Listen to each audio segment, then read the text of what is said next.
That's the things that we going. So things that bring us to the problem around that. It's all back there, whether or not we're going. Welcome to the, our 2026, members meeting, annual members meeting, and, glad to see everybody's here. The first issue of business is we need to find a moderator for this meeting. And so, Jim Friedman is going to help us with that. And so I welcome him. You've seen him before at previous meetings. Jim, come up here.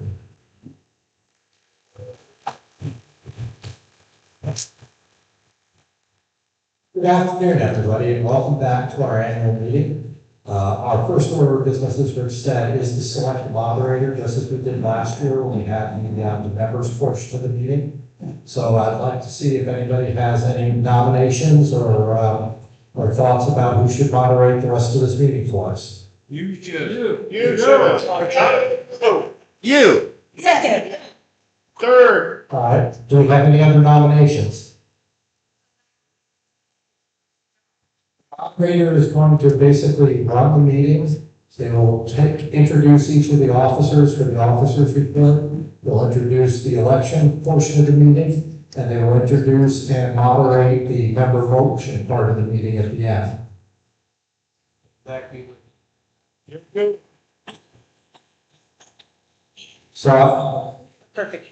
no other, all right, I'll do it, I guess. All right.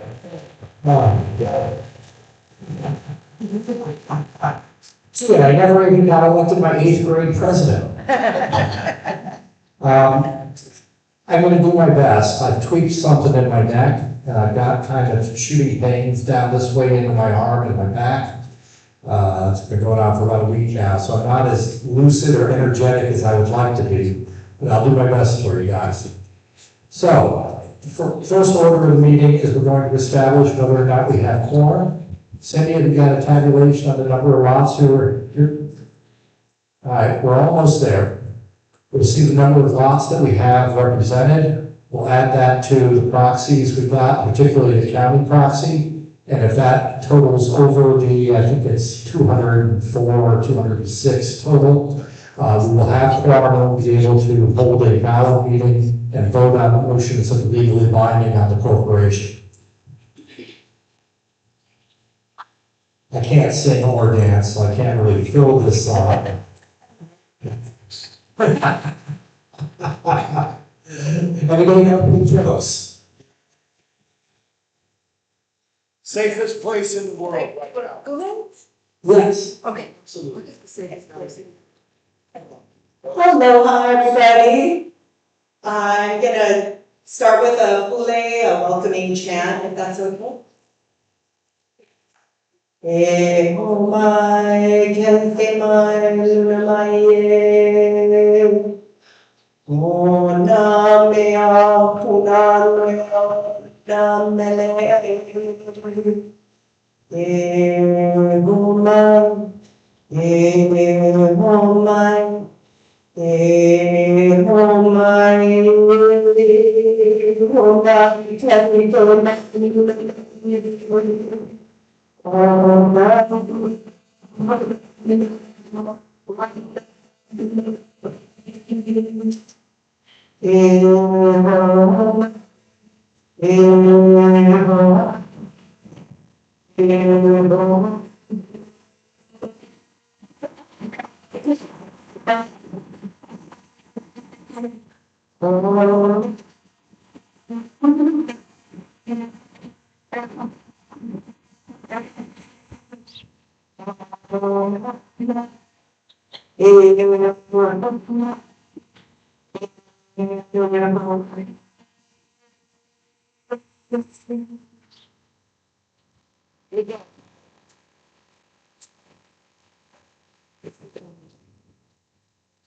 Let's just go on some ground rules first while we're finishing the tabulation of the number of lots that are represented here today. We're only run this by Robert's Rules of Order. Remember, the 4 officers who are going to come up and make presentations to you all. They are our guests at our meeting. Please treat them as guests as you would treat guests at home with respect. We will have each officer present a report about their area of responsibility this year. We will then open after each officer to questions from the audience about what went on and what you have to say about it. We'll get through the 4 officers and then we'll move on to the others. When we get to the member motion part, we're going to run it pretty much like we did last year, which is we're going to ask for motions from the audience. Please raise your hand, state your motion. I will repeat that motion as best I can. If I don't get it right, please tell me right away. We will then ask for a second for that motion. We will then have comments periods for about 3 to 5 minutes on the positive side and about 3 to 5 minutes on the negative side if there are negative comments to be made. We'll then do a show of hands vote. If the show of hands is obvious, like it was last year on 7 out of the 8 votes, we will pass it. If it is not obvious, I believe that Kimberly has prepared some paddles with the number of lots each of you has. We'll take a break in between the first part of the meeting and the member motion meeting. Each of you can come get a paddle. We'll hold those up on the plus and the minus side. We'll do a count around the room, which will be a heck of a lot quicker than what we would have had to do last year with the roll count we were talking about doing. Is that fair? Understood? Sounds great. Okay. We quite there yet, Cindy?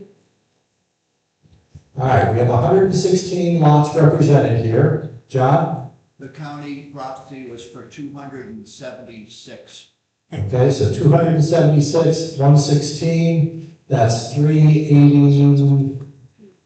392? 90. 92. Told you, I haven't been getting much sleep, sorry. So 392, that's well over the threshold we need to have a valid quorum and to have a valid meeting and to pass legally binding motions. Is anybody in disagreement or would like to challenge that? Okay, I think that is everybody accepts that the meeting is valid and that we have quorum. With that, I would like to invite Rich Willing up here to talk about the President's year-end report and give him a chance to let you know what's been accomplished from his point of view, given his areas of responsibility. Rich?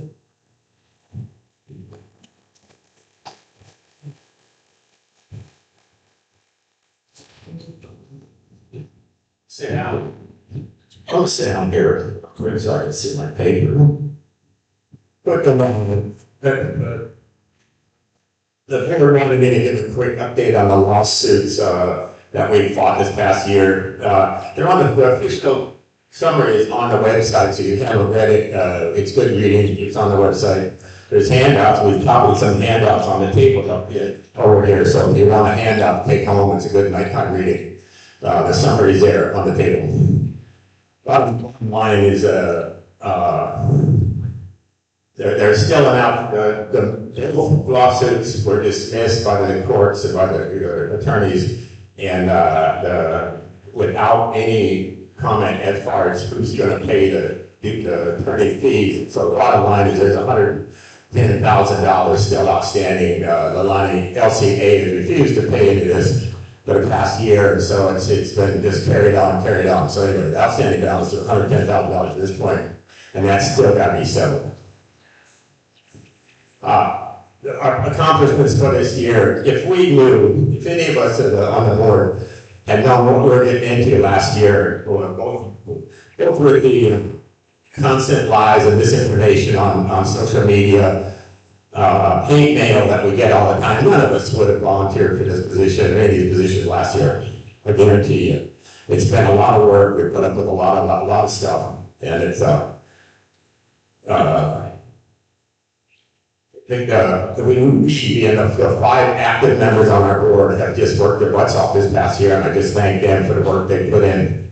I want to go through just a list of things, but even with all of that and fighting 2 lawsuits, we were able to accomplish quite a bit of stuff this last year. So I'm going to go through the list of what we were able to accomplish. So within the first few days, we went back to the monthly board of directors meeting, and so some of you have been there, you have seen me there. Thank you for attending. Hopefully it'll just get bigger and bigger all the time, but we went back to the monthly board meetings. The previous board just had them every 3 months, every quarter. members of the members list was a huge issue after we saw a lot of the assistance from 2025 coming back as return to sender. So we formed a team, and Sarah Yeckley, thanks to her, started that thing off to try to get a handle on the members list, the names of the owners' names, addresses, try to get email addresses for them. So Sarah, whatever you don't to thank you so much for that. Office staff change. We made a change in our office to hire the staff that help us get in office, get through the cleaning that we faced with filing, bookkeeping, accounting functions, and that was a huge improvement. And they feed property and this property owners change and that people move around. So that's a huge job for our office, and I want to thank that staff for jumping in and doing that this past year. We had volunteers from the get-go to open and close for properties here. So in the mornings they have to lock the gate. If there's lights come on here at 5:30, 5:45 at night. They're going to lock up again at 9 o'clock at night. So we've had volunteers this past year. So thank you, Ruby and Mary Ann, Tom Mason, Jim Penny. They carried that on for 9 months, and they're quickly handing the keys to me. So somebody else can start doing that. But David, that's a huge responsibility. So anything just close by. Matter of fact, this is in this room there, right in that house right there. It looks.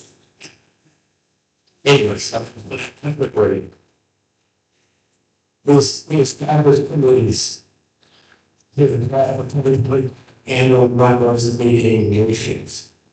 And we took the Middlesbrough headed up Richmond County forensic audit by a friend of ours, Phil Manny.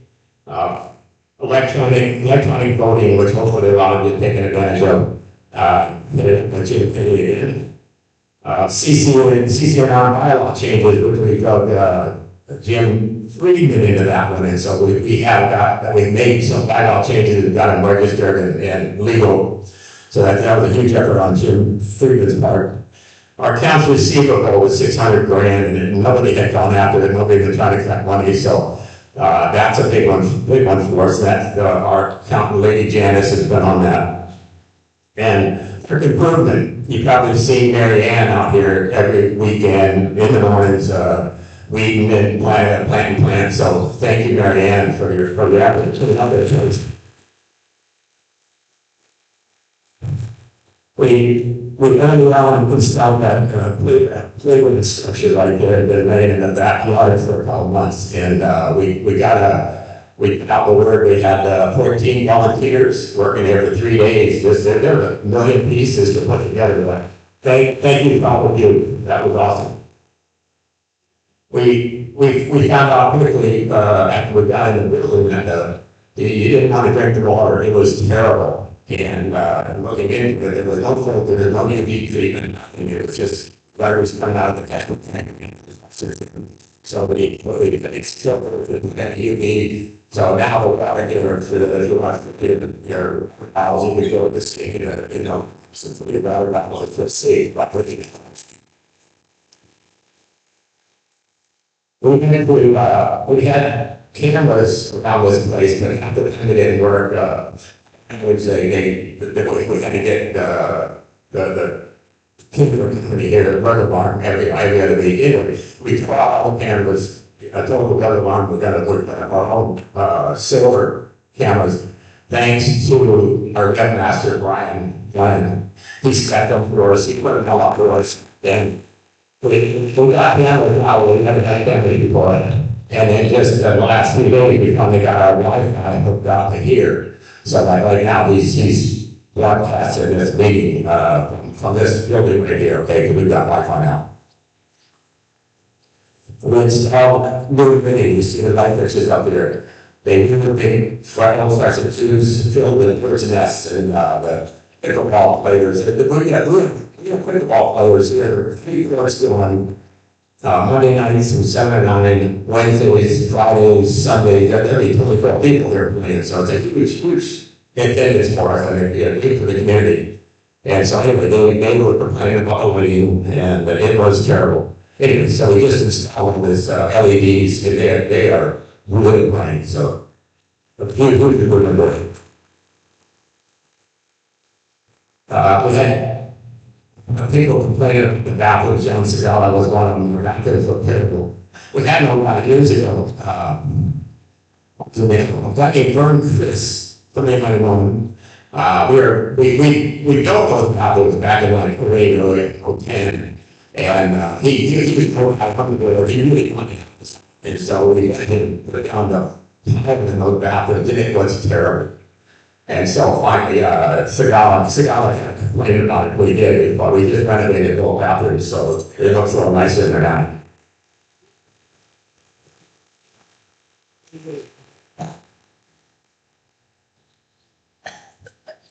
We just, as you all know, we just opened the road right here from Leilani on Maya Street, and it was just a few people on bicycles that had seen it and alerted us to it that hey, it wouldn't be a big deal to open that thing up. It's like 80 feet one way and 80 feet the other. Anyway, we turned Mark Holodeo on it. Mark's here with us. And he got his friends in the county, because Mark's worked with him for 35 years, just retired this last January, or just a year ago now. Anyway, Mark got the county and they opened that open for it in no time, and it turned out really sweet. So thank you, Mark.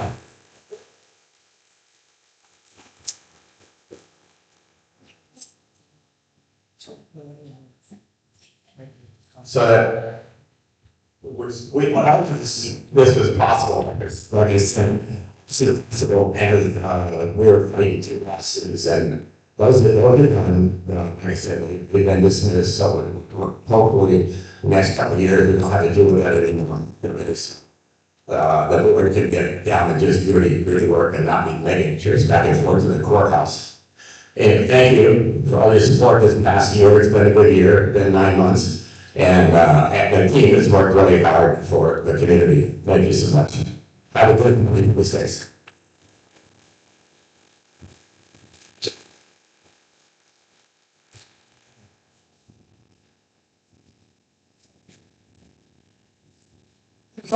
Who asked questions for the president? Yes. I don't have any questions, but you keep saying we, but I saw you personally put those lights up. I saw you personally put in the steps and put that big, beautiful stuff.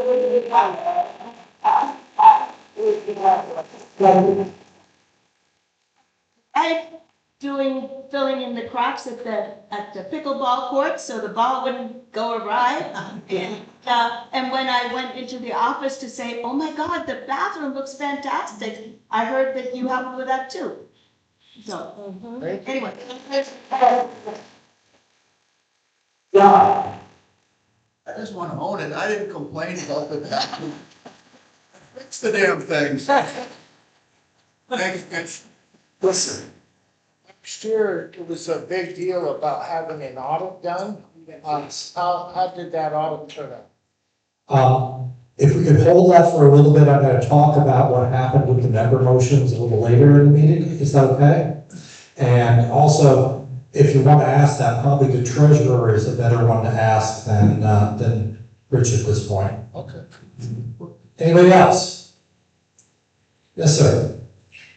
I'd just like to thank you for getting us back to regular, ordinary business.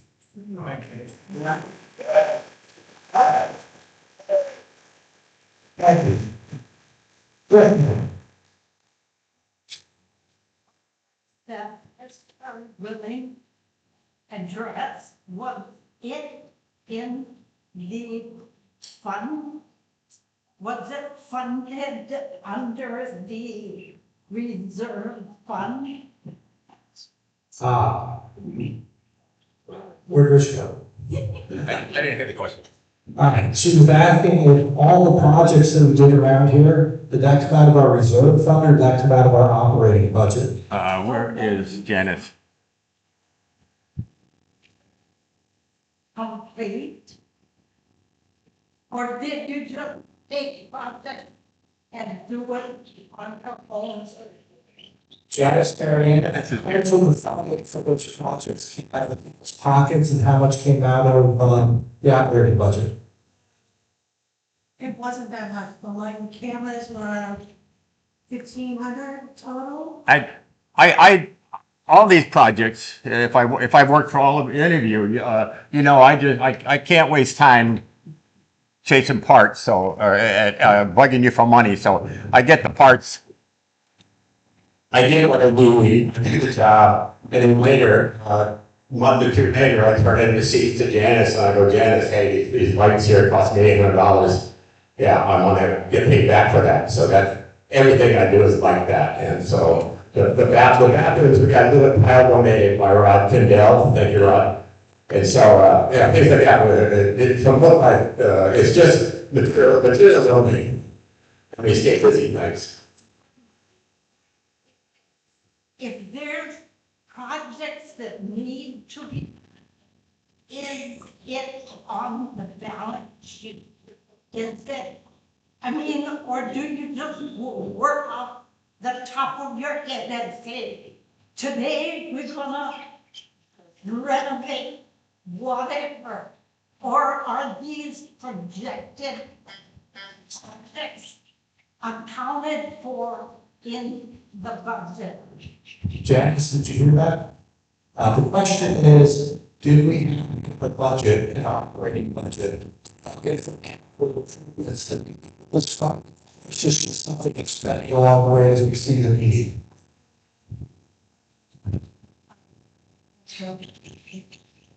I'm sorry?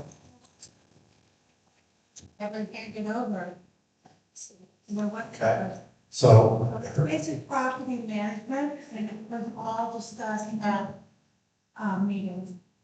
and so the answer she gave, if you couldn't hear it, is that because the new board was seated after the assessments were already sent out, there was no budget handed to them to go with that assessments to justify where those assessments were going. So they established basically very large buckets. Did you take care of stuff out of your operating budget? Knew what they were going to spend on salaries, they knew what they were going to spend on other things. Whether there was an excess or not of operating budget allowed them to spend the capital money to buy the equipment, and then the labor was volunteered by various members of the community. And in some cases, as Rob did with the tile, the capital equipment is also donated. So it didn't cost very much money. It cost mostly people's time out of the community trying to help out. Anything else? All right. With that, I'd like to bring Smile Rose up to talk about what was accomplished from the Vice President's point of view this year. Smile?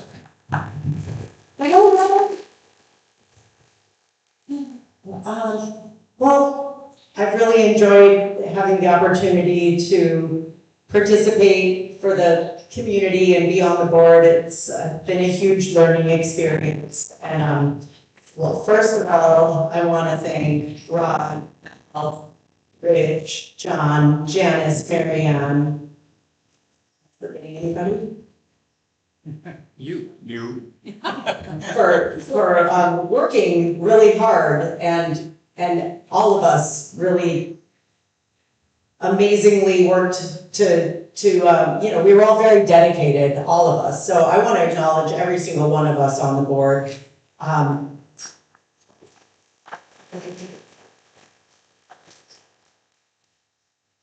Yeah, so as vice president, I'm not a great electrician, and I saw these guys doing incredible volunteering and fixing up the community and trying to get everything in order. Janice and Marianne and the office people, and Brian for helping us. Every board meeting was impeccable, and everybody showing up. I've really gotten an opportunity to have meet new people and have relationships grow, and so that's been a lot of fun, despite a little bit of drama, but we're getting through it.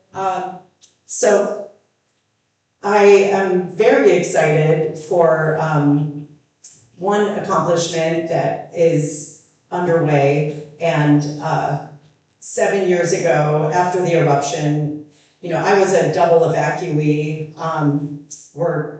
We had to leave Leilani. I'm on Upper Kula Street and go down to Kapoho, where we resided for a month in a house that we had just almost finished remodeling and moving into. And of course, I had a fruit market down there at Kapoho Crater. And we all, some of us might not know what we went through. I had to re-evacuate back to Leilani and was actually able to experience the eruption, which I think, unfortunately, if you didn't experience it, it caused more trauma.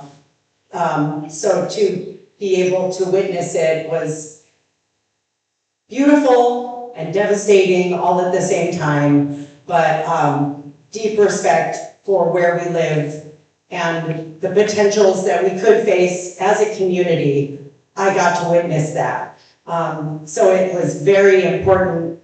Almost 8 years ago, I became very interested in getting involved in recovery efforts for the community, and pushed every step of the way, you know, to try to get the funding for recovery for our community, because, you know, initially the majority of the roads that were funded federally to be restored, the initial administration after the eruption didn't want to have anything to do with it. They weren't pushing. The second administration heard the community, and our senator and reps, you know, really fought for us to get that federal funding so that we can recover here down in our community. We're still deeply recovering. You know, it takes us 45 minutes to get down to the ocean with our family and fish, and, you know, we all know what happened with the boat ramp, so we're still going through a lot recovery-wise, but that doesn't mean that we can't have another East Rift Zone eruption. In a year or in 50 years, we need to be conscious that that is where we exist, and we're blessed, especially those that didn't lose their homes or their access. So about 7 years ago, I started a coalition of all of the subdivisions to have a voice and fight for recovery. It was really effective. We called it Ingua Lower Puna, and then it shifted into Lower Puna Rising, and then eventually Robert, who at the time was on board and participated with our coalition a lot, I think Puna Rising kind of stemmed from all of that energy, and he got a nonprofit established. But right after the eruption, we saw who couldn't get back to their properties, who needed roads. I still have neighbors that have been parking on my property at Kapoho Crater for the last 7 years because they're 70 and they have to hike 700 feet across a lava field to get to their home. And so, you know, some people are still deeply struggling. There was a kapuka out there, and since people knew I was being a pain in the butt to the county, they called me and they were like, help us get home. We need a road back to this, you know, property, Leilani Estates, where the lava circled it and it cut off their access to Kahukai. So I initially, that was 7 years ago, it was really important for me to get these people back home. To no avail at that time, didn't have the funding, didn't have the encouragement. I think, you know, everybody was still really looking out for only themselves in that time. It was still a lot of trauma going on. But the county have given us 17 million in recovery funds, and there were 3 phases of the recovery fund. We had one more round to go, and they, in my mind, a lot of that funding went elsewhere for sustainability or disaster preparedness, or, I mean, there was some funding that I felt people shouldn't have reached out. It was not their money. It was for us to recover in the inundated, impacted areas. But this time around, they really made a point to address capital improvements and road restoration. So I took a chance, and thanks to Robert Golden's nonprofit, he was my fiscal sponsor, got board approval and put it out there to apply for a $500,000 grant from the county to reconnect us and have a safety access out that will be tied to Bohiki Road, and the county gave me the grant.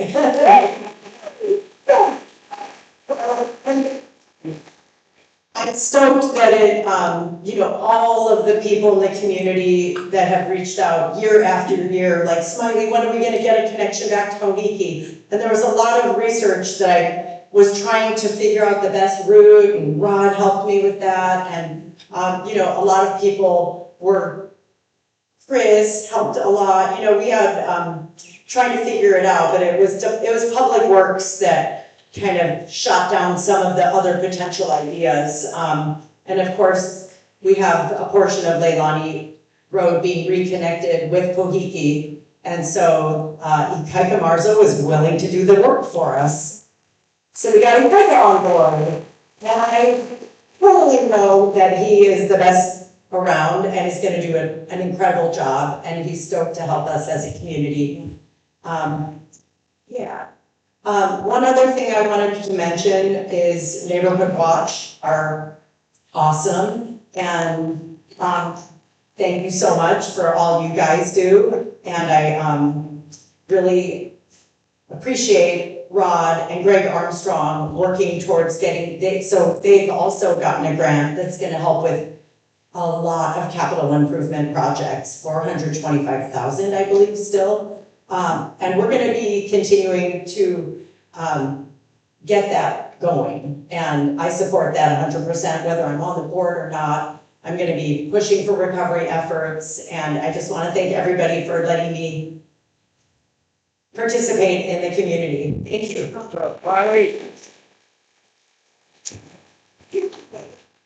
Anybody have any questions? Smiley, yes. I'm sorry, gentlemen. What's the connection? It's tied to Bohiki? To Leilani Avenue to Bohiki. Yeah. So we have 18 months to finish that project. Bohiki Road is scheduled to finish in 2027. So that will be done. Our part of the project should be completed prior to Bohiki Road getting reopened. And we're going to start in the beginning of March. That's Kahukai. Kahukai, yes. So, yeah, we lost about 2,500 to 3,000 feet of roadway, and that is what will be restored. Smiley, thank you for the grant. I don't think you mentioned it, but it was $500,000. It's 500,000. Okay, I think that's important to let people know. It was the most that we could ask for, and I wasn't going to take anything less. Okay, I just wanted to continue. You and I have been friends for a really long time. I love you, Jerry. You're like a sister to me. You're my dancing buddy at Uncle Robert's. And I want to acknowledge that at the beginning of this meeting, you acknowledged that it needs a board of 7. I've gone to almost every board meeting, and it was always polarized, and it was always said, like today, it was said a team of 5. It's a board of 7. People did all this hard work, not 5 people. We said 5 working. You said teams. You said you're a team of 5. I heard it succinctly. I want to thank you for including all the board members in this effort instead of being exclusive. I do really want to acknowledge that I know that everybody that tries to contribute, like Al and Rod, they got the equipment. That was a big effort to get the playground equipment. And so, I'm going to continue to acknowledge and do my best to bring cohesiveness and unity, because that's what's going to make us thrive. And so, yeah, I acknowledge every single one of us. And I work alone, I'm here to help. Anybody else? Thank you very much. Yeah. Okay. John or the treasurer next? Let's do John first, and then we'll do the financial report. We'll leave everybody hanging on the financial report, because that's what they want to hear.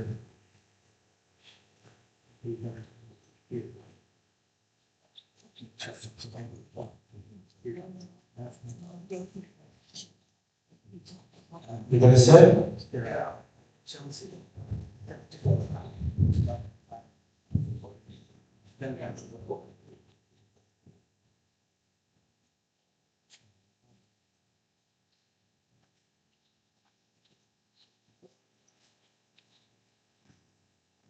Hello, everybody. Excuse me 1 second. I wasn't expecting to come up next. I just gotta pull up what I had written down.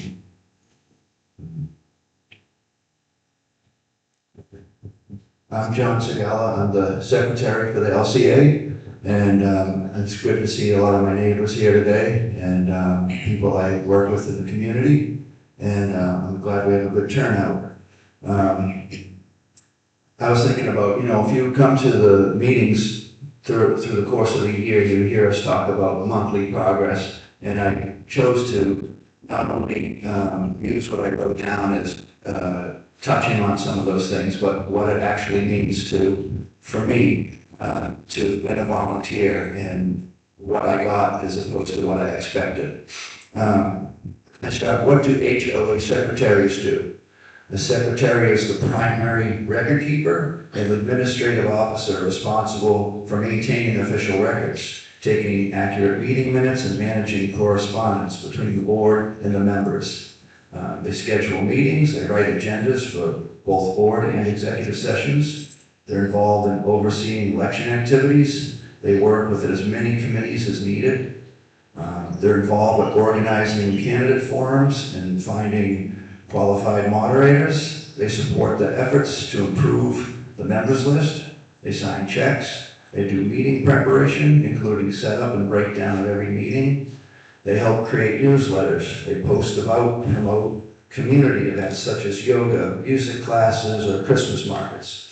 They correspond with vendors, county officials, and legal counsel. They organize executive sessions. They help structure board meetings to ensure civility and see that literature is available for members. They work with community members to address and solve complaints or concerns that arrive in the office or through the website. They participate in dozens of phone calls and an equal amount of emails and texts every single day that are mostly LCA related. They make trips to the county building to meet with officials to drop off important documents. They get documents notarized. They work with the webmaster and office staff to ensure that the message gets out accurately. They work with the maintenance manager to find out what his needs are and facilitate them. By the way, nobody mentioned Michael Jaramillo today as well. Well, not considerably the LTA employee. I think he's on his 21st or 22nd year here. A vital component to the community. And it's a pleasure to work with him and to chat with him every time I see him at the garage and ask where he's at. And he gives us really good feedback on what he's doing. Let's see. Okay, if there's any time left after all of that, I've been involved with painting the bathrooms, as Richard mentioned, called it complaining about the bathrooms. We've worked on actually one of the bathrooms, we had a volunteer on Capone Street. He's a professional painter. He painted the first one. Rich and I did the second one, but it looks much nicer in there, and I don't go in there that often, but when the doors open, I'm proud of the end product. We've put up new bulletin board, cork board, which has been very helpful instead of trying to push a pin into plywood. We participate in, let's see, I'm sorry, I lost my place here for a second. We participate in document projects such as the Leilani Ave Extension Project, the Kahukai Speed Bump Project, the layout and installation of the playground equipment, or simply building a fruit box or chopping wood for the emu. Through these activities, it's been my pleasure to get to know a lot of people that work, whether it's Neighborhood Watch, become more acquainted and just neighborly with people. That's been one of the benefits that I really enjoyed about being on the board. Sometimes I have to be a referee, a counselor, or sometimes a peacemaker. I've learned to listen to what people say and not talk, just listen to what they're going through. And I learned to ignore the ignorance and stay focused on the positive things, because that's what makes this a better community. In conclusion, I'd like to thank my fellow board members who were steadfast in putting the community first. I'd like to thank all the volunteers who've stepped up this year to participate in both the short and long-term projects. And most of all, I'd like to acknowledge my wife Caroline and my son Enzo, who have both contributed their time and effort to help with the many tasks that I had mentioned earlier. Doing my job would have been impossible without their help.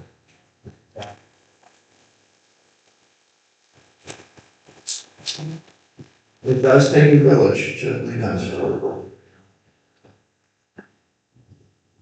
Okay, does anybody have any questions for our secretary? When you started that story, you started with, what do we do? What do we do? Didn't you mean you? I was trying to not sound like that, but yeah, you nailed it. I was trying to say what I've had to do and not say, I have to do this, or I have to do this, but it's really, when I say we, I'm speaking for my wife, I'm speaking for the help that Richard Willing gives me, and Janice gives me. Anything that I need to do, answer a complaint, I need background information, I need coordination with Cindy and Kimberly in the office. I need all of their help to do what I do. So you can interpret it that way, I guess. Second question. Are you sure you want to do it some more?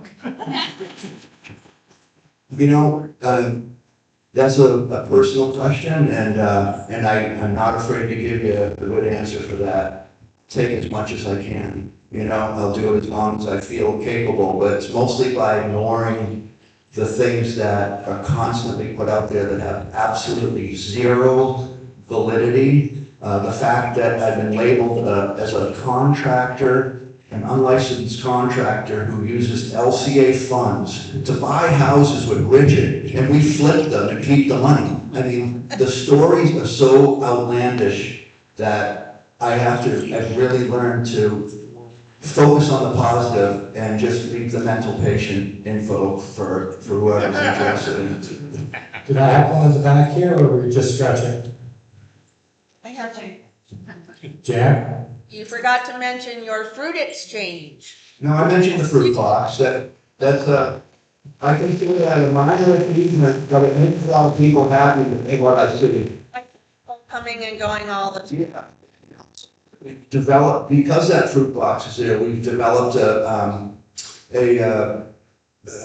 back and forth with the food basket, which is a cool nonprofit. And I see there's a fellow named Tom, and he has an assistant, and they bring in cases and cases of fruit, and they put it in there. And if I see that happening, I usually post about it, because I want everybody to get it before it goes to, waste. But yeah, that's the thing. It wasn't, I don't even eat fruit, to be honest with you. So and I pick a lot of it, and I put it in there. So I'm just happy to pass that on. Anybody else? Thank you, John. Well, I want to thank John personally, because I know how much time this took and the impact it's had on his income and his business. Being any director is a thankless job. They all give up a lot of their time. They all take a lot of abuse from one side or the other. But his efforts this year have really been above and beyond, and it really, really impacted his personal income and his ability to take care of his family. So, John, I do want to thank you for that. Wow. Before, we're going to have our treasurer come up. And as you know, Janice was our treasurer for a good chunk of the year. Mary Ann is our current treasurer. I expect that if there are questions that apply earlier in the year that Mary Ann can't answer, that Janice will jump in and help her out with that. But, Mary Ann, it's all yours.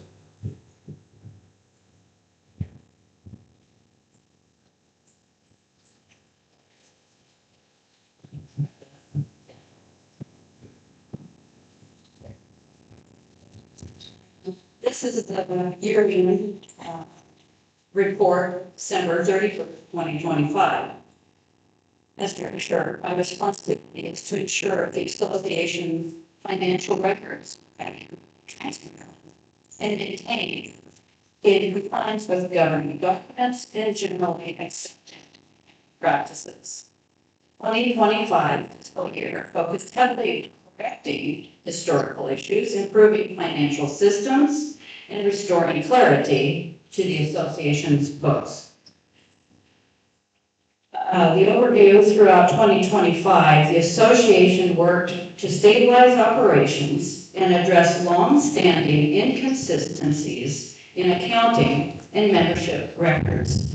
Monthly financial reports were prepared for review. These reports are available to members upon request in accordance with association policy and applicable law.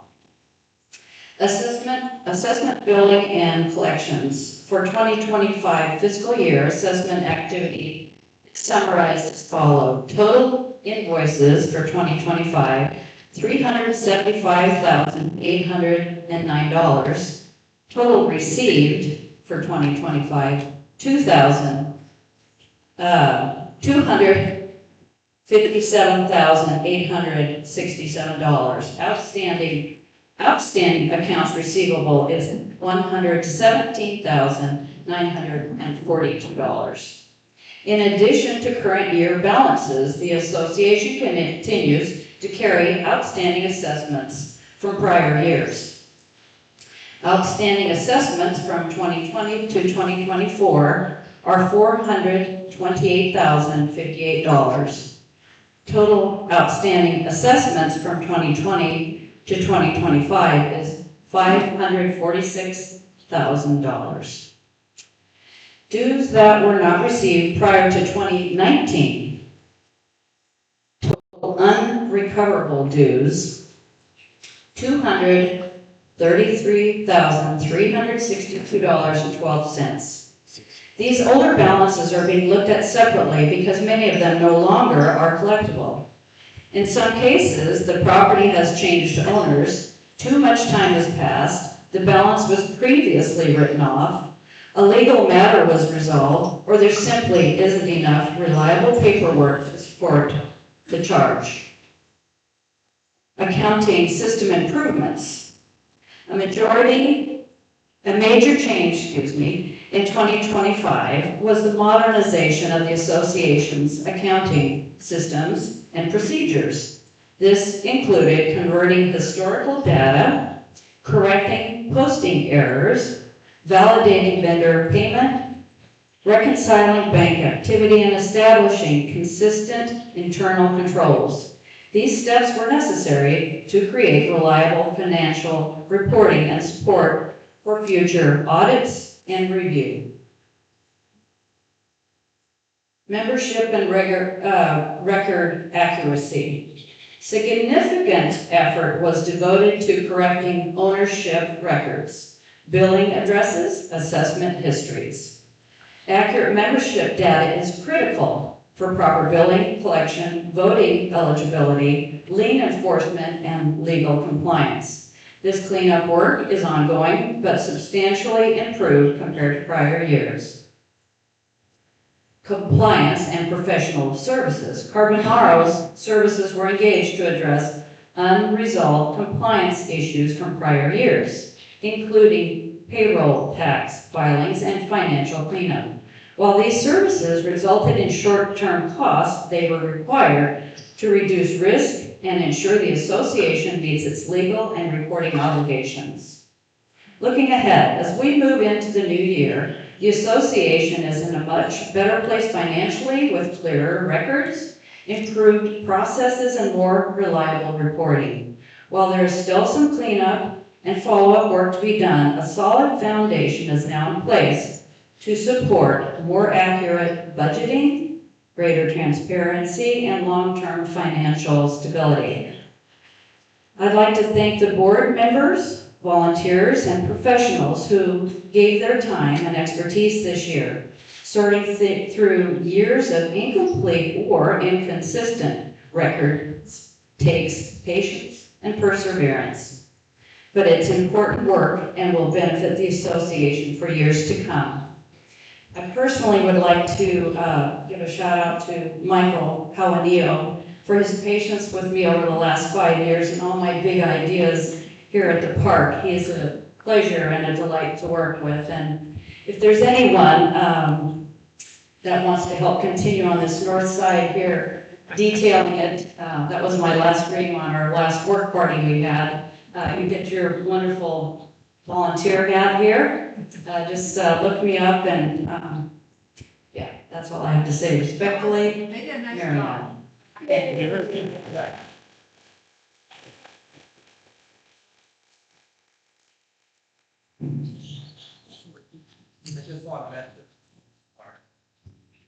Wanted to mention one other thing. As part of the bylaw change to be put in place back in September, we now have a very clearly defined process and time frame for putting liens on people who aren't paying their bills and for taking away their voting rights. And that process hopefully will help us reduce the amount of outstanding accounts receivable, because the fact that, you know, we only took in 2/3 of what we should last year is unfortunate, and we need to get that number up. The fact that we also have $400,000 in other outstanding AR is unfortunate, and we need to get that up. But we have passed the processes we need, if executed properly, to, if nothing else, be able to collect those things from properties transferred in the future.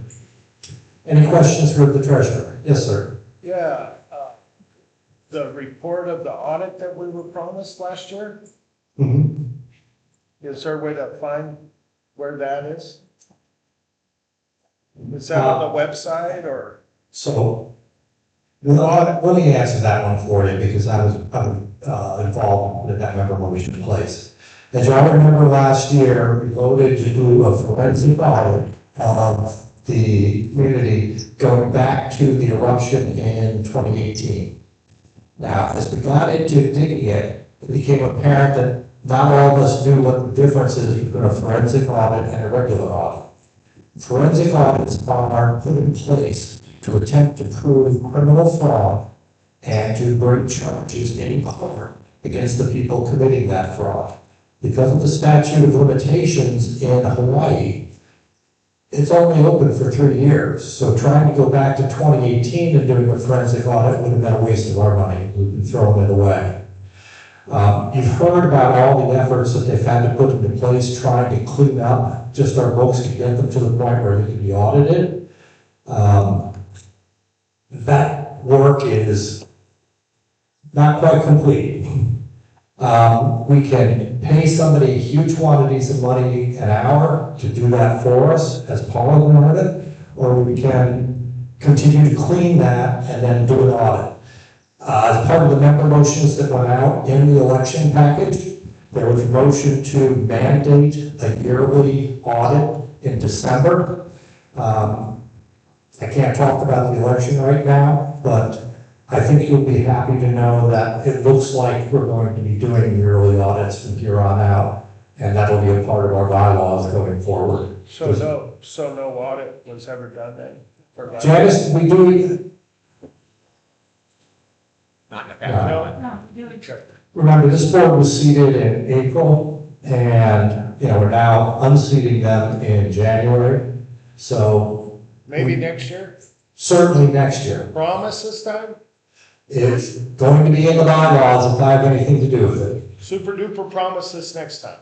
Yes, but it will not be a forensic audit. Just be a The regular idea audit. is a regular audit, much cheaper. When we started talking to people who are really good at forensic audits, they're really expensive. Pinky promise though, next year. This is pinky promise. I'm hoping No, to this pour year. in. This All right.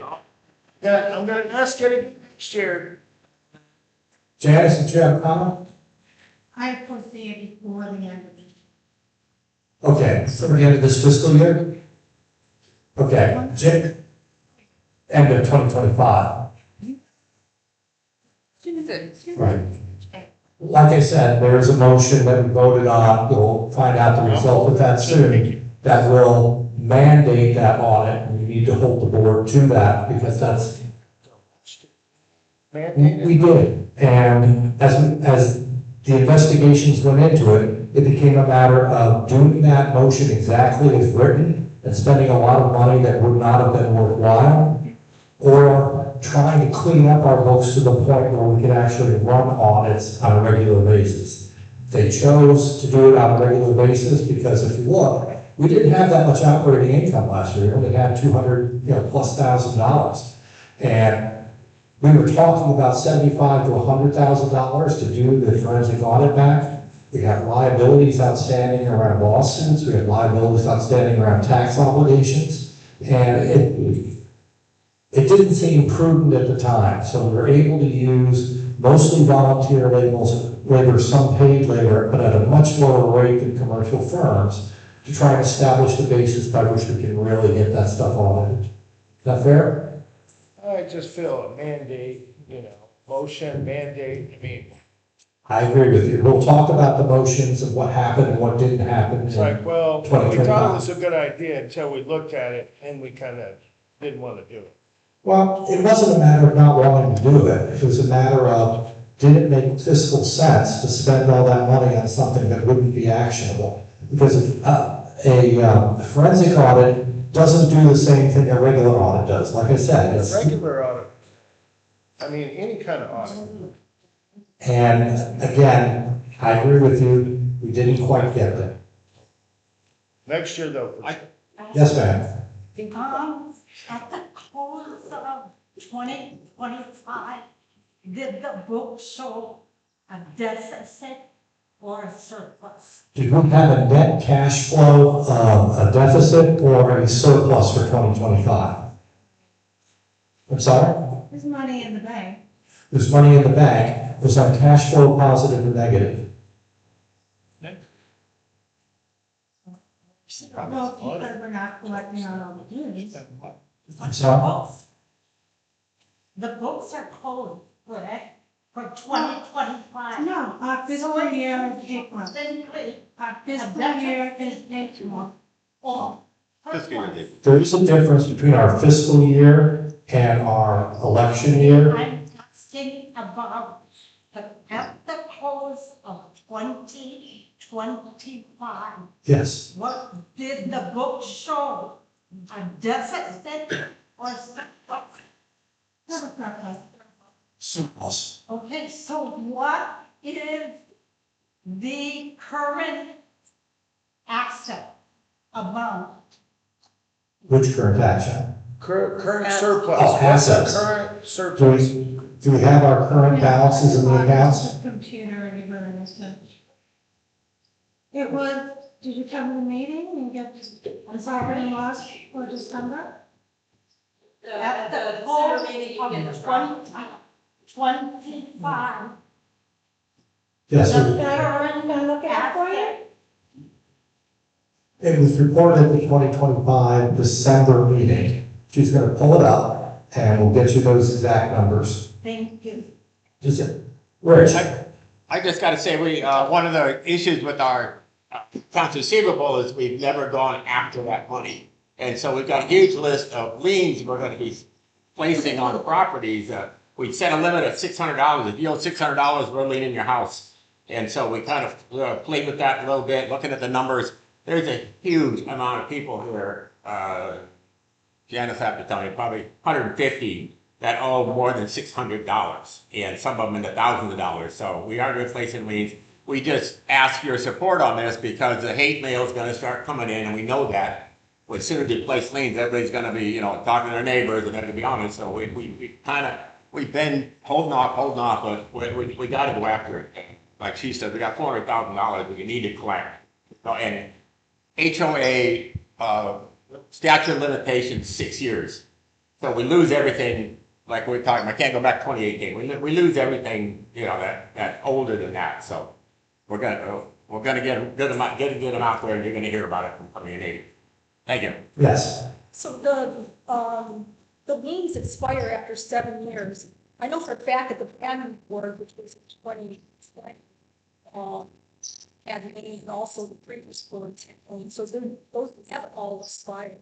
Also, there was opportunity to get all of the checks from Bank of Hawaii for less than $6,000.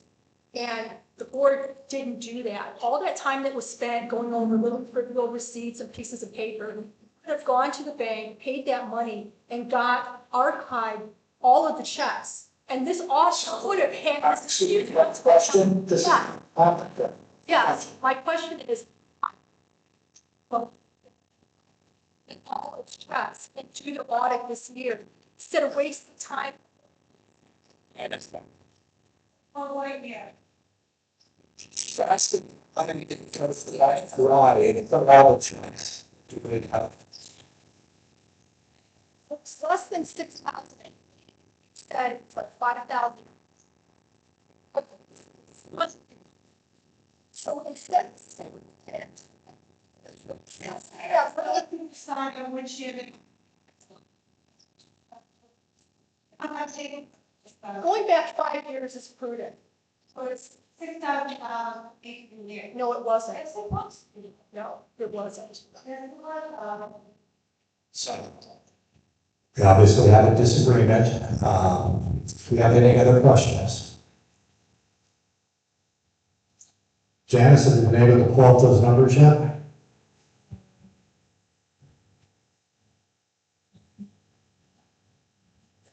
Yes, sir. Trying to explain to everybody that the fiscal year is different. I think that you can't get clear numbers for 2025 because it breaks down to April. I mean, That is one of the interesting issues, is that our fiscal year begins April 1st, and our boards are now, that were originally mandated to be in place in January, and now we've gone back to that January timing. So when they come here in January, they can give you basically what happened during their reign, but not kind of a lot else, particularly when they're in a situation where they did not establish the assessments for the year.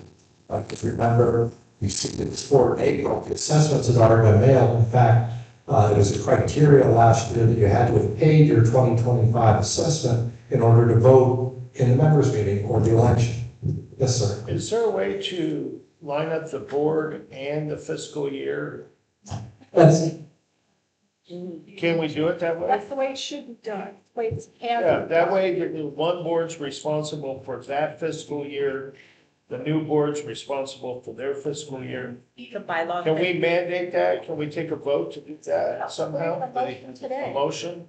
we could do that in a motion. It's probably going to take a bylaw change to actually get it implemented.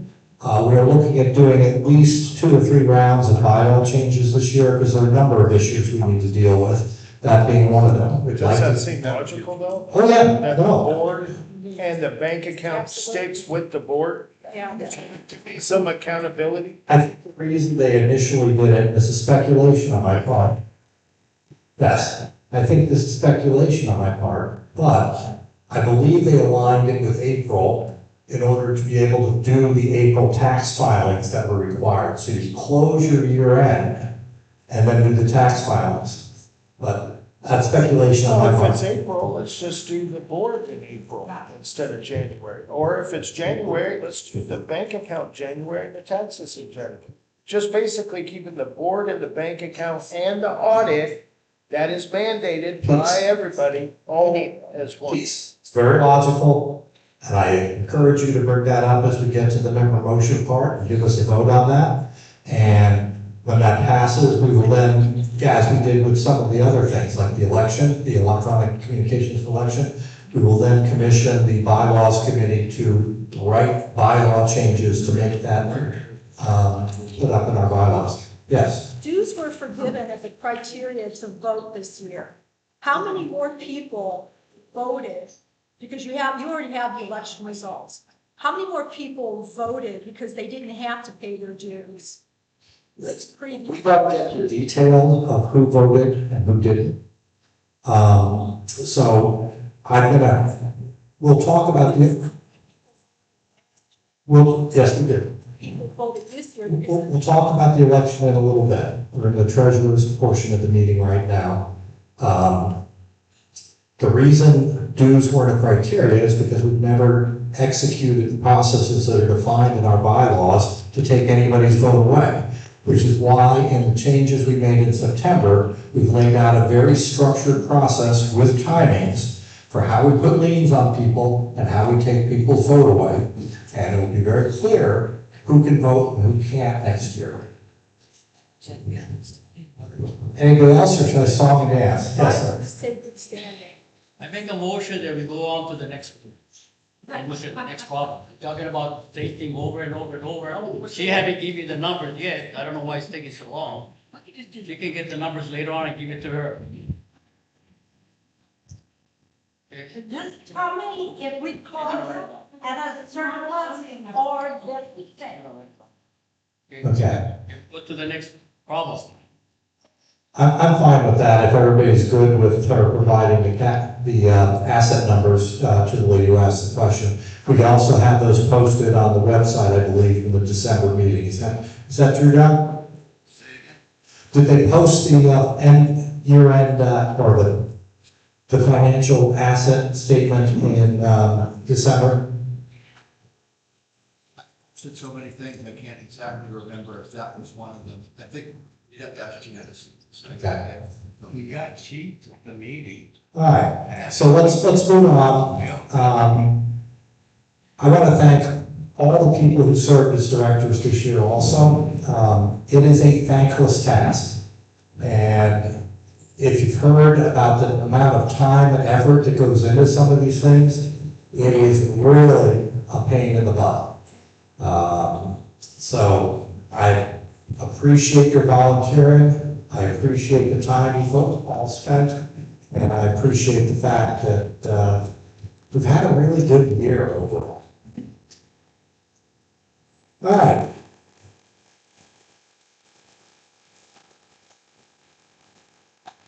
Well, it's time to talk about the election, and because of the variety of factors, I'm going to ask John Segala to come up. He's the person, as you said during his talk, his office is responsible for certifying the elections and overseeing the elections.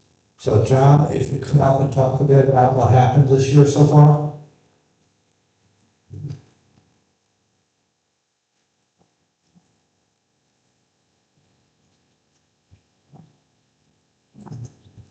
Just in case you don't know, traditionally we've had paper ballots done in-house. We brought in third-party people from other developments to read off things, take the ballot count and handle all of that. And this is the first year we've had an electronic election. And so normally you get the results mentioned, at the meeting, and this time we just get a sheet of paper.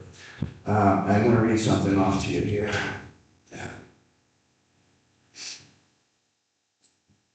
As Secretary of the LCA, it's my responsibility to certify the election.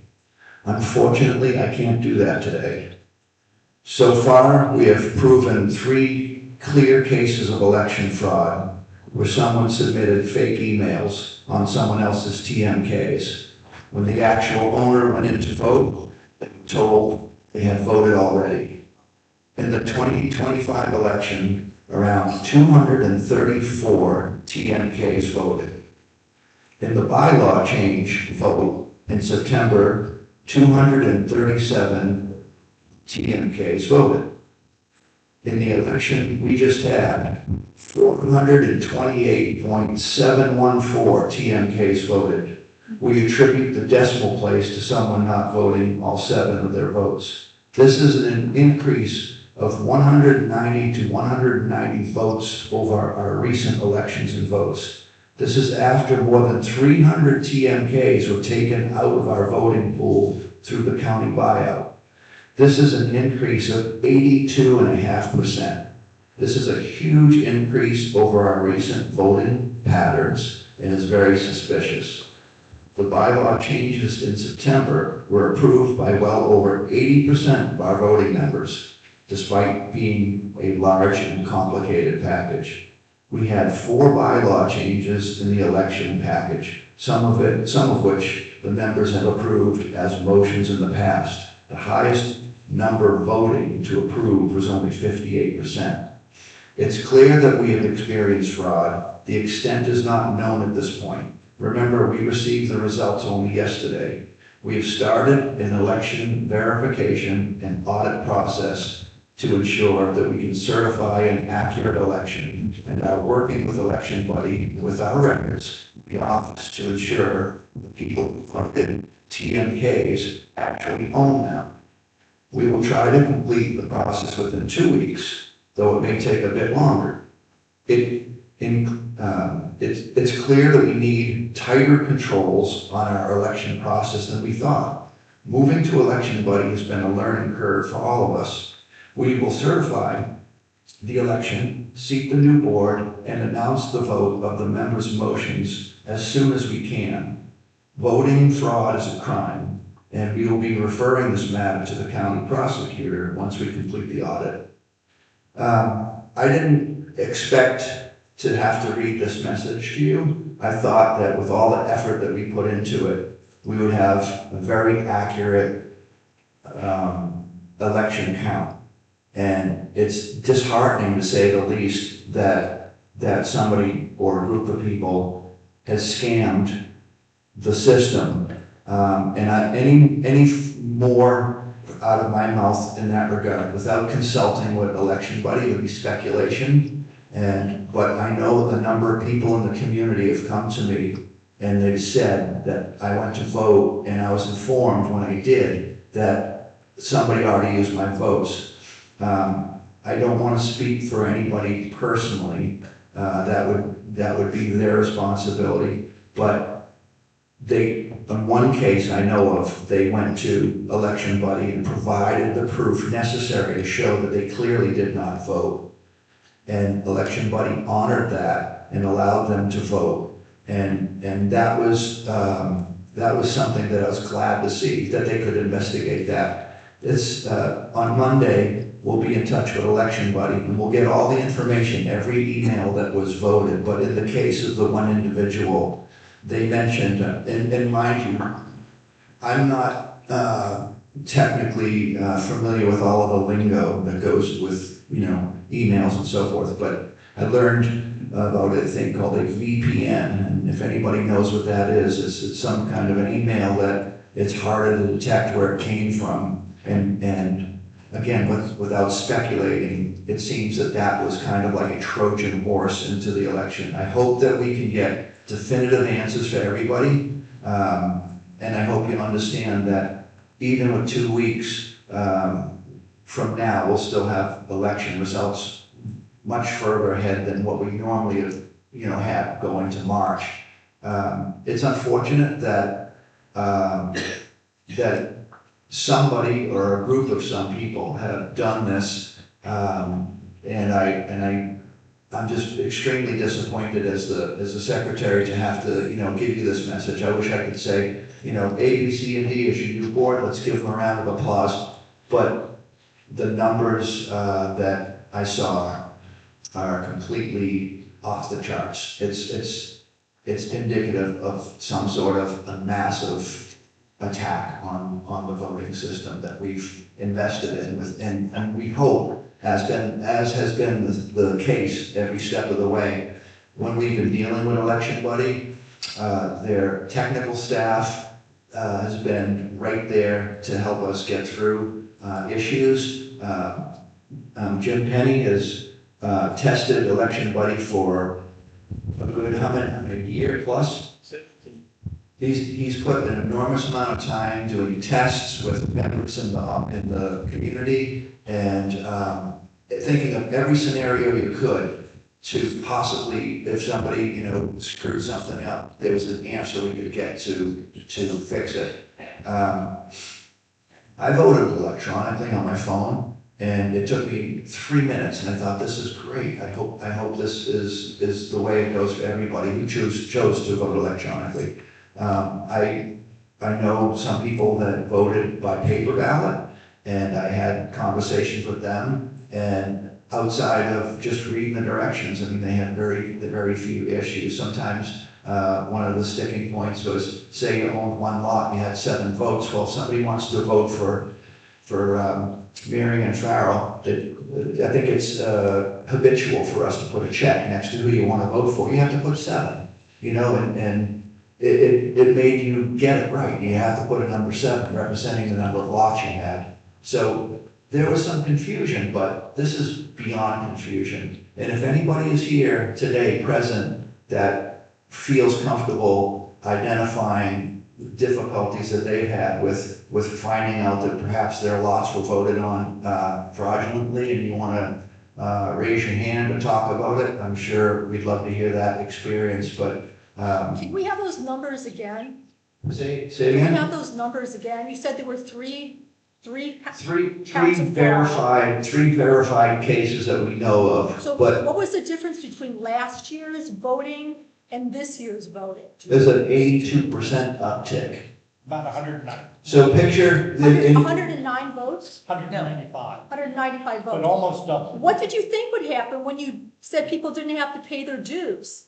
That accounts for all of those extra figure that out, hold people on. voting because they now don't have to. Carol, we'll get to that, Carol. We just need to have things sorted out with election buddy. We'll sort it out with election buddy. I can't pull it out of my keister right here to give you the answer you want. I'm sorry. I think we have the answer. Thank you. Patty? Outside of the county laws, how many TMKs are members, not county laws? Outside of the TMKs. No, outside of the county lots. County Don't lot. count county lots. Yeah. Right.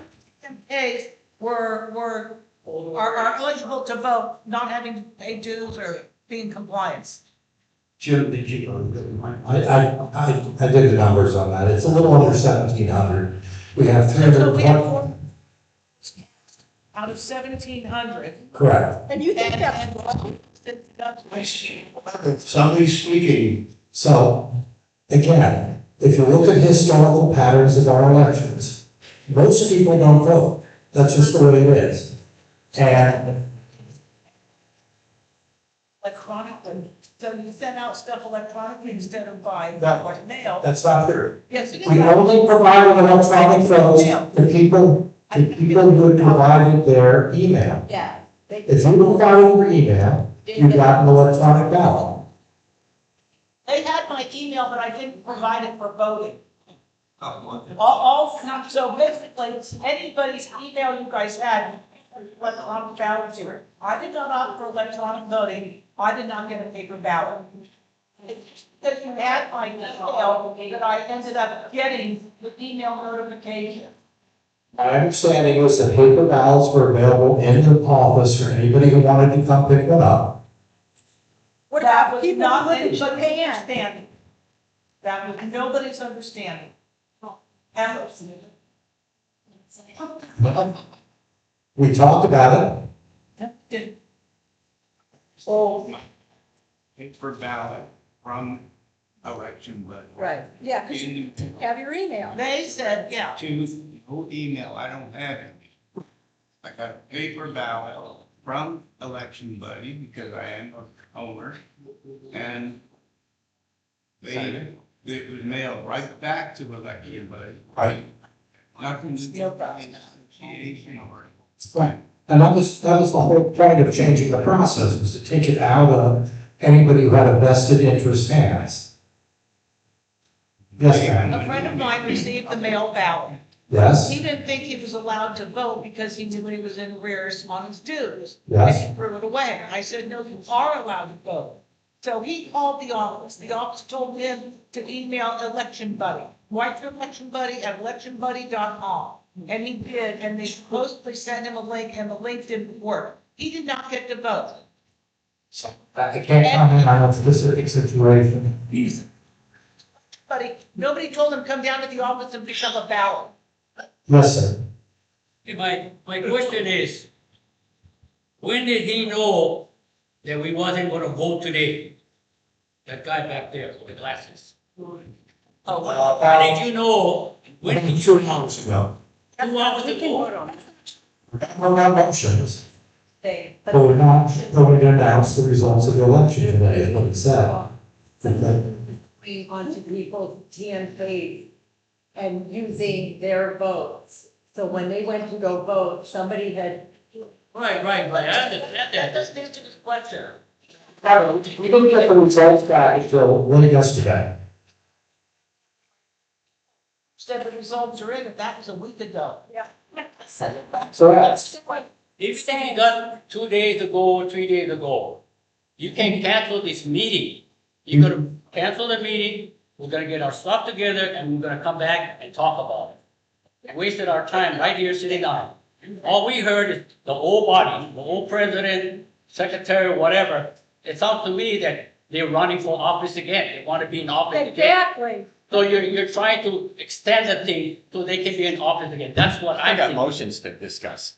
I can tell you that, you know, if you say, if I get the information as the secretary, right, the chain of command is, the information comes from election buddy to somebody on the election committee, okay? They're entrusted with it, somebody who's not running for the board. It's not like, oh, tell the guy who's the secretary, oh, and who's running for the board, give him the info. I get it from election committee. Election committee hands it to me, and I see that the results are crazy. I mean, they're just.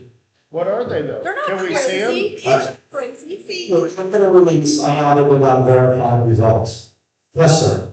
So if there's fraudulent email addresses that have been tied to the P&K, that information was provided by our organization to Election Buddy. Who received that information and didn't verify that the lot owner was actually communicating their. That's one of the first questions we have to answer. If they were sent directly to Election Buddy, bypassing our office, or if they went through our office without verification. There wasn't a process for us to communicate directly with Election Buddy to update our email addresses.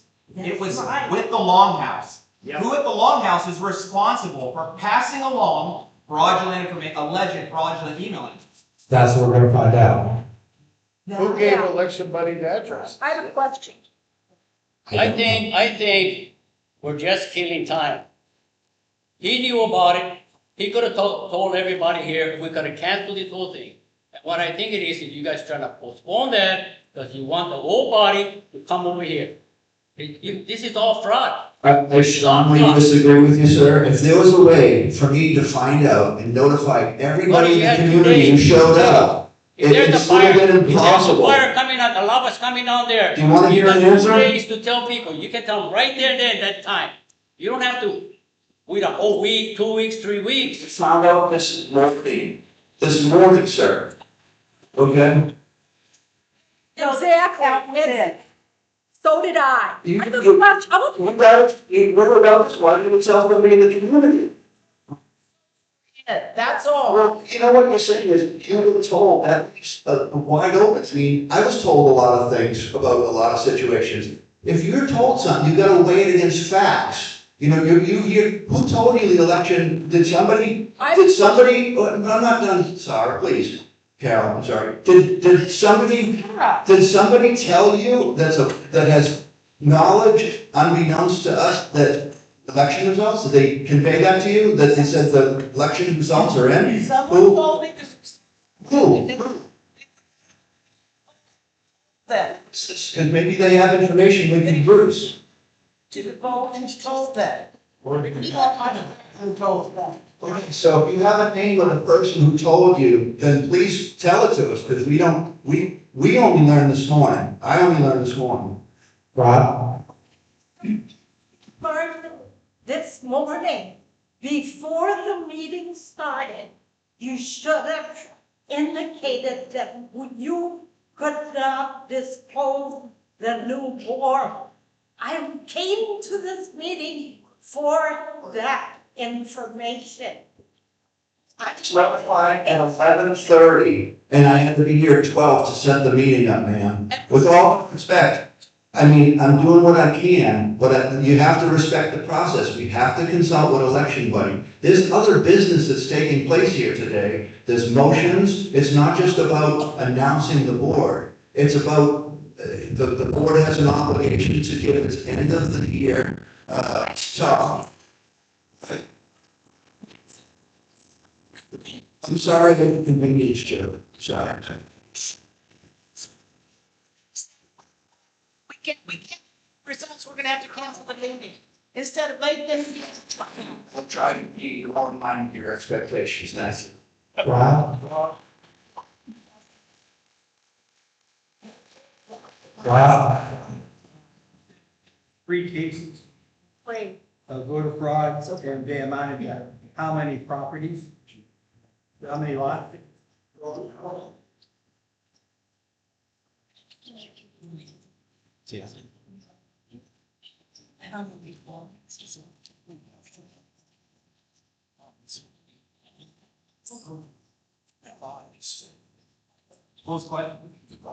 I said so far we have proven 3 clear cases of election fraud where someone submitted fake emails on someone else's TMK. What was the second part of your question, Rod?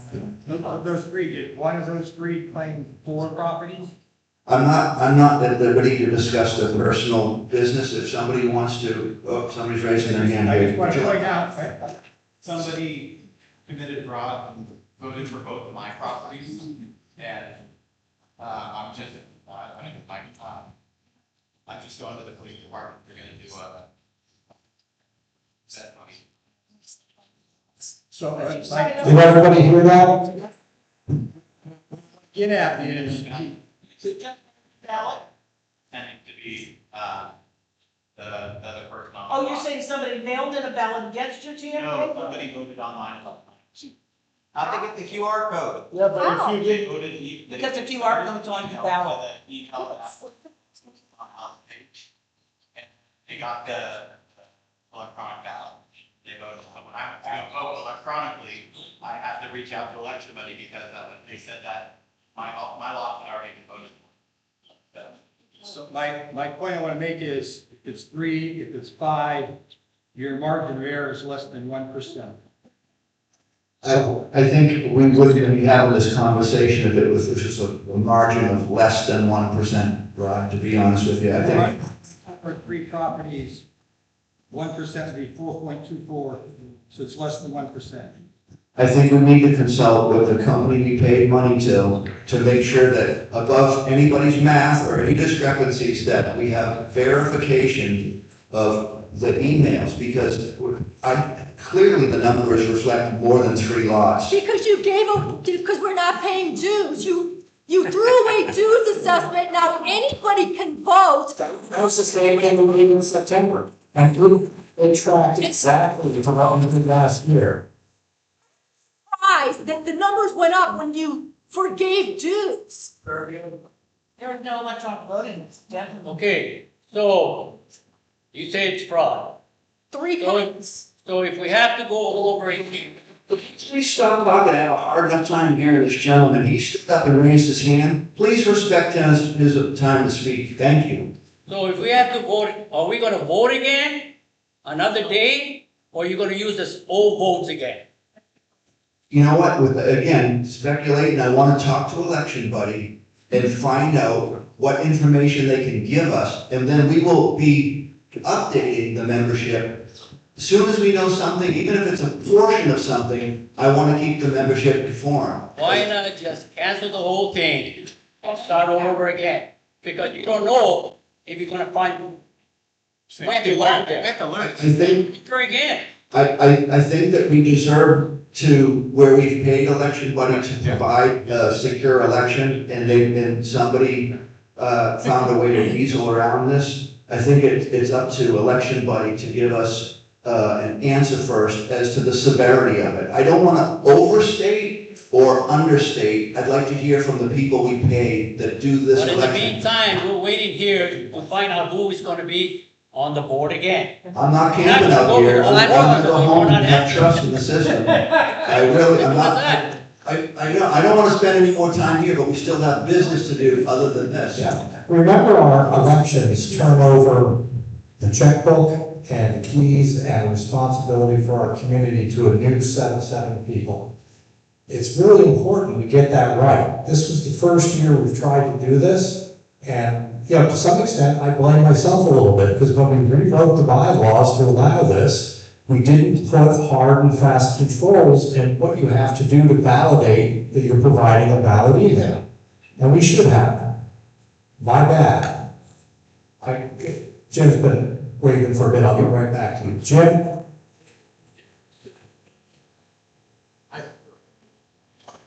Stand there, you. Stand up. There is a provision in bylaws to adjourn the members' meeting, which I recommend we do, because we have to report back in 2 or 3 weeks with the result. So why don't we make a motion to adjourn this meeting, and then when you have the result, call everybody back and. Regards to that, I'll bring the motion, I need to make. Make a motion on that. Yeah, sure. But my comment is, John says that we'll make a notification to the membership about when this is cleared up. And John only puts in stuff either on the website or on Leilani Estates Community Facebook page. Chris Burmeister has cut off a lot of people that are not allowed to see that page. If you're gonna put it on a Facebook page, in addition to the website, it should be Leilani Estates Discussions, Leilani Estates Section 2, and Leilani Estates Community. Because Chris Burmeister has canceled and banned a lot of people from that Facebook. Heard this plan you before, thank you. Yes. Did election buddies say that was wrong? But They know there was fraud and free, So that's because they had to change election the buddy votes. notified you guys that there was fraud committed on this election. People who were impacted by people voting their lots notified us And and they, talked about what do they do, and told them to notify election buddy. They've invalidated those previous votes and revalidated new votes. and so election buddy sells their service at safe and secure elections, correct? And they should be safe and secure. So But to there's some no, extent, it's our responsibility to put the proper control in place. which were But how we allow emails, changes to, right, which were emails that came from the Longhouse, correct? that's unclear to me. I'm trying to get an answer to that, I know we're all trying to get an answer to that.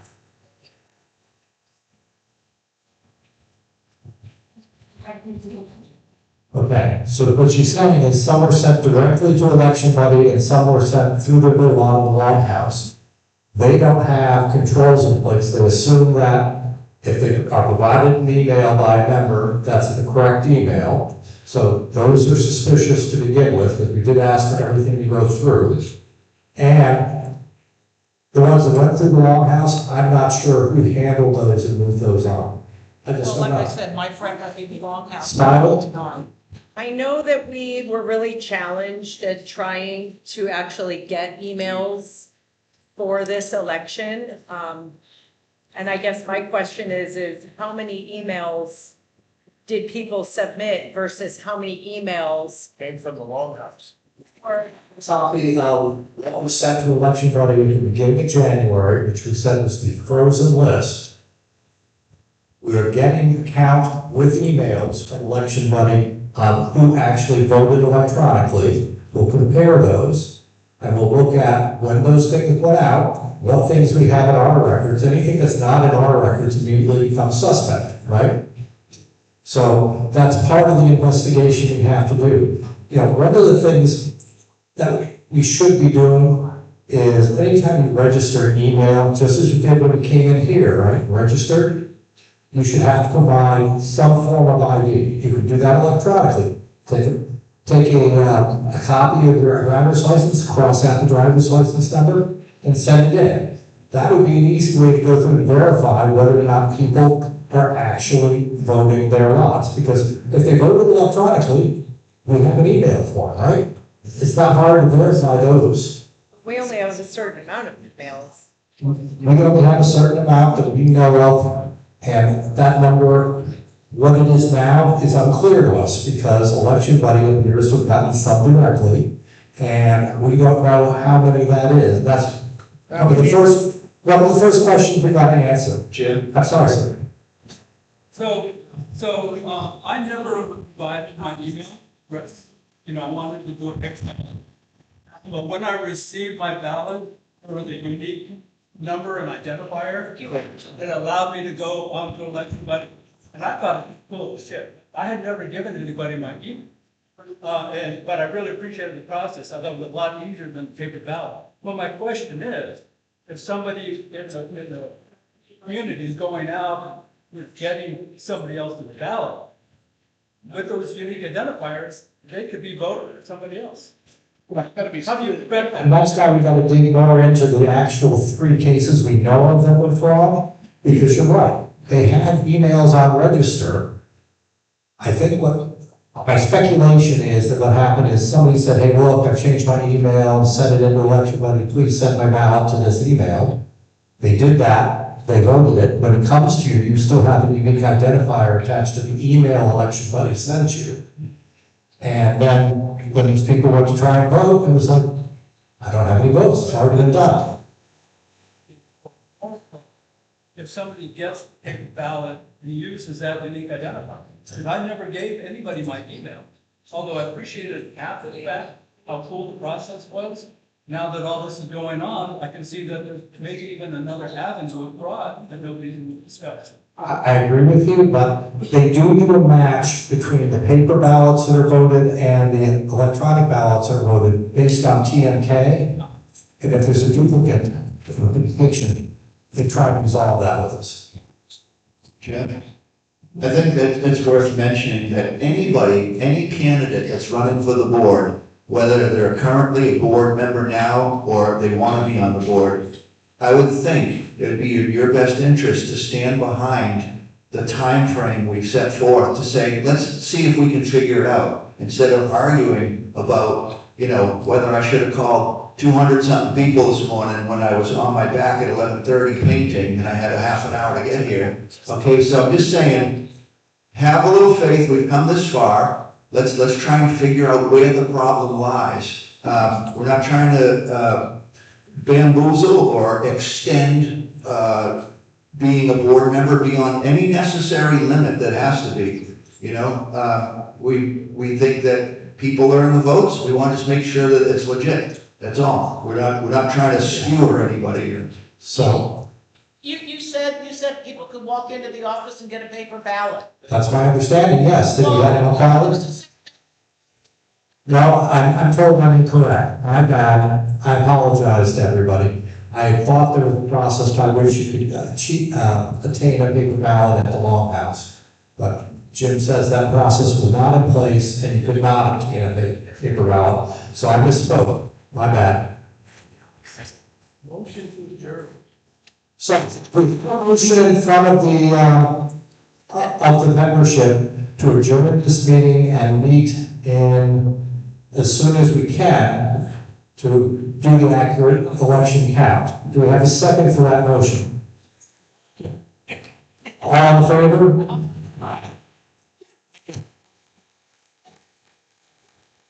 Sorry about this, guys. We discussed canceling this meeting as soon as we found this out, because of the short time frames. We thought a lot of people would be inconvenienced by that early cancellation were already planned to come in. But we'll try and do better. It's a learning process for us all. Thank you, Jim.